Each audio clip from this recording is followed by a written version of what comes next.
I think one of the top three challenges is that businesses no longer operate in isolation. In fact, they're part of a larger ecosystem. They're reliant on other suppliers. There is a complex chain of suppliers and consumers of which any business, whether large or small, is only a part of. But also there is more kind of indirect supply chains established. So increasingly employees buy stuff, they order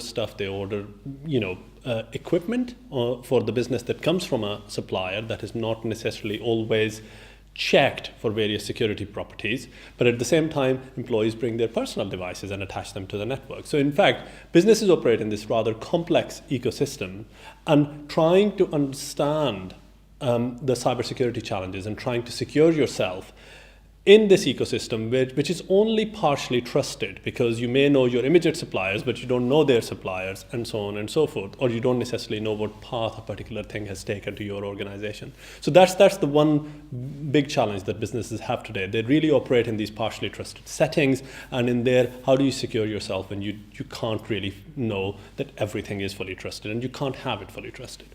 The other key challenge really is that many a times businesses think that security is solved by introducing a new technology, or security is solved by deploying a new security product. And I'm not saying technology doesn't have a space for this. It does. Technology plays a key role in securing our networks, securing our organizations.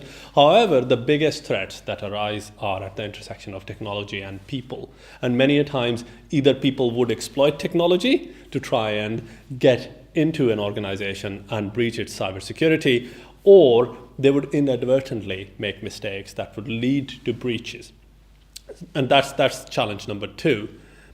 And I think challenge number three has to be what we don't know, really. Again, focus tends to be on securing against what you know, and not really thinking about where the business is going in the future.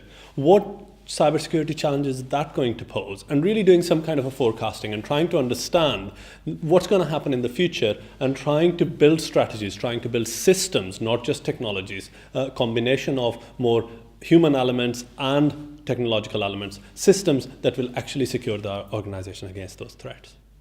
There is a lot of knowledge that is locked up in academia. Academics do tend to know a lot about sort of interesting approaches to security. They do tend to know a lot about innovative ways of approaching cybersecurity or any security problems. However, there is a big gap between industry and academia.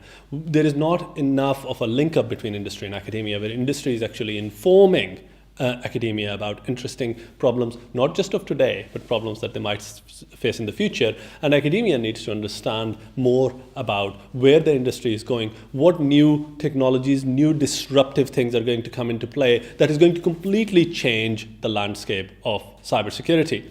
And it's not just about academics and industry working together. We need to really think about the future, the next generation. And I think if we change our strategy by really bringing industry and academia together to co-produce effectively training for the next generation of cybersecurity specialists, who will then have a longer term vision on taking really innovative approaches from academia and marrying them up with practical perspectives that come from industry and the business needs that come from industry, then I think we would have an interesting mix.